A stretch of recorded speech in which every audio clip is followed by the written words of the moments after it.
Hey, I'm glad you're here for More Explore Tulsa. Check this out. That is very nice. Did you get that from the Garden Diva? Well, sort of. It was a Christmas gift from a good friend of mine who actually hooked us up with the Garden Diva. I like it. You can use it for a business card holder or for your books. I like to put my iPad on it or to put my gum between chews. What do you say? Let's see what other really cool things we can find at Lisa's studio and shop.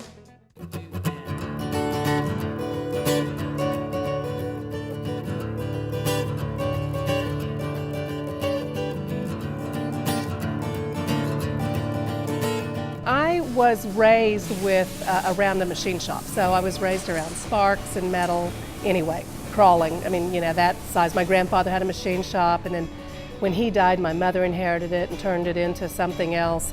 So I was always around it, but I hadn't really learned how to do anything. And I went to go visit a friend that was studying art. It was, when I was college age.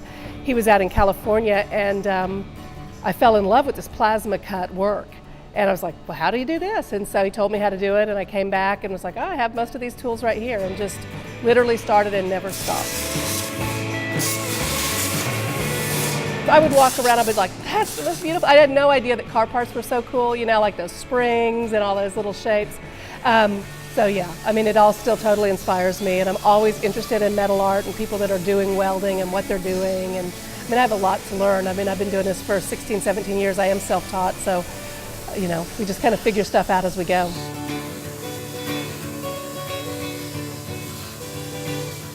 Really, what I wanted to be when I grew up was a poet, and I couldn't figure out how to make a living at it. So I started making a living, and then missed that. And so I've kind of incorporated poetry into this all along.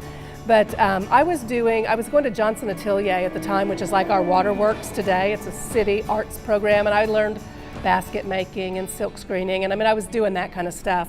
And because I was a single mom and I was always trying to make a living, I would turn those fun projects into money. I would learn to silk screen t-shirts, and I would figure out somebody to buy them. And it's just how my brain, I guess I've got both sides of that thing going.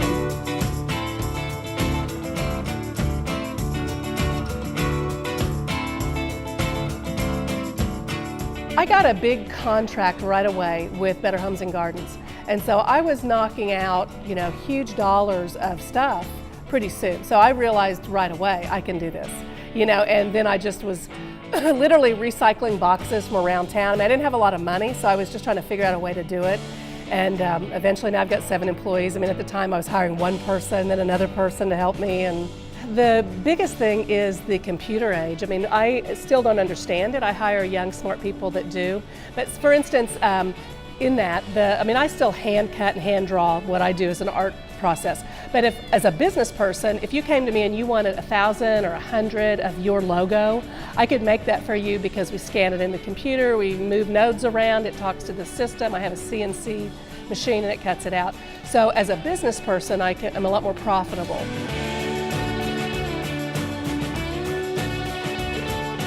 The first step is a design, as a drawing. So if I can put it on paper, then I transfer it to the metal, and that's done with soapstone, and I just draw it out, and then I use the torch and cut it.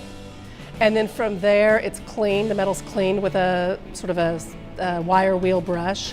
Then it's welded, then it's maybe in some kind of a clear coat or a paint. Right? The bench I'm sitting on is actually powder coated.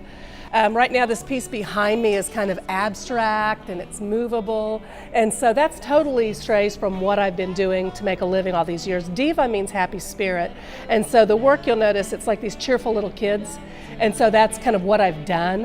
When I first started, I had 4 little kids and they were sort of my inspiration, and so it's hard to get away from that because that's what people recognize me as. But when I can break free and do this kind of just totally abstract, pulling it out of whatever, it brings me some joy as an artist. Well, Tulsa's happening. There's no doubt about that. Tulsa's a great place to be as an artist. I have this amazing, huge studio for pennies on the square foot, pretty much, So I never was really an option to leave, although I love to travel. I like to leave for 3 months at a time and be inspired by other cultures and other ways. I have 4 kids that all live here right now, and I have grandkids, so it's not even in my thought process to move this studio somewhere else.